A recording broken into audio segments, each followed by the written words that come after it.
So we are on the second last part of our story. Let's discuss difficult word meanings. First difficult word in this part is dragged on. It means to continue for longer than you want or think is necessary. Urdu में इसे कहेंगे ज़्यादा वक्त लगना. Second word is cozy. It means comfortable, यानी आरामदेह. Third word is mournfully. It means full of sorrow or sad, यानी गम से. Fourth word is mound. It means a large pile or quantity of something. Urdu में इसे कहेंगे ढेर. Fifth word is cud. It means partly digested food returned from the first stomach of ruminants to the mouth for further chewing. Urdu में से कहेंगे जगाली. Sixth word is all ears. It means ready and eager to listen. Urdu में से कहेंगे सुनने के लिए तैयार. Seventh word is spirit. It means look with difficulty or concentration at someone or something. Urdu में से कहेंगे मुश्किल से देखना.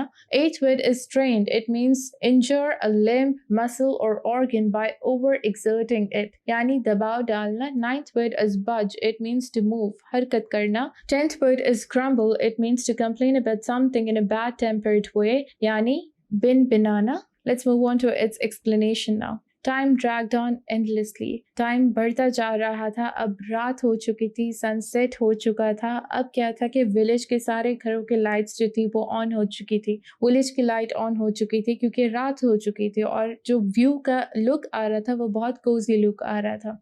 अब जो स्ट्रीट में आवाज़ें आ रही थी बच्चों के खेलने की या लोगों के बात करने की, वो भी अब कम होती जा रही थी. जो सिर्फ अब आवाज़ आ रही थी वो दूर कहीं कुत्ते भौंक रहे थे, उनकी आवाज़ें आ रही थी. अरशाक हैड स्टिल नॉट रिटर्न. अभी तक अरशाक वापस नहीं आया है. जो फायर उसने शाशलिक के लिए रेडी की थी अब वो भी बुझ चुकी थी और सिर्फ एशेस के जो हीप था वो ही रहता था, वो ही बचता था. अब जो है नवरसाद की आंखें जो थी वो दर्द करना शुरू हो गई थी. वो बहुत ज़्यादा विजिलेंट और एक्टिव बैठा हुआ था और अंधेरे की तरफ देख रहा था, पियर कर रहा था कि कहीं अगर उसे अरशाक आता नजर आ जाए, और बहुत ज़्यादा अटेंटिव था. इसलिए था कि कहीं अगर उसकी गाड़ी की आवाज़ आ जाए तो वो जल्दी से प्रिपरेशंस में लग जाए. लेकिन उसको कहीं भी अरशाक का नामो निशान नज़र नहीं आ रहा था. उसकी आंखें जो थी वो कंटिन्यूसली पियर करने की वजह से उनमें स्ट्रेन प्रोड्यूस हो रहा था. वो थक चुकी थी. उसका सर जो था उसको हैवी फील हो रहा था, दर्द से भारी हो रहा था. अब ऑब्वियसली वो बहुत ज़्यादा एज का आदमी था और उसके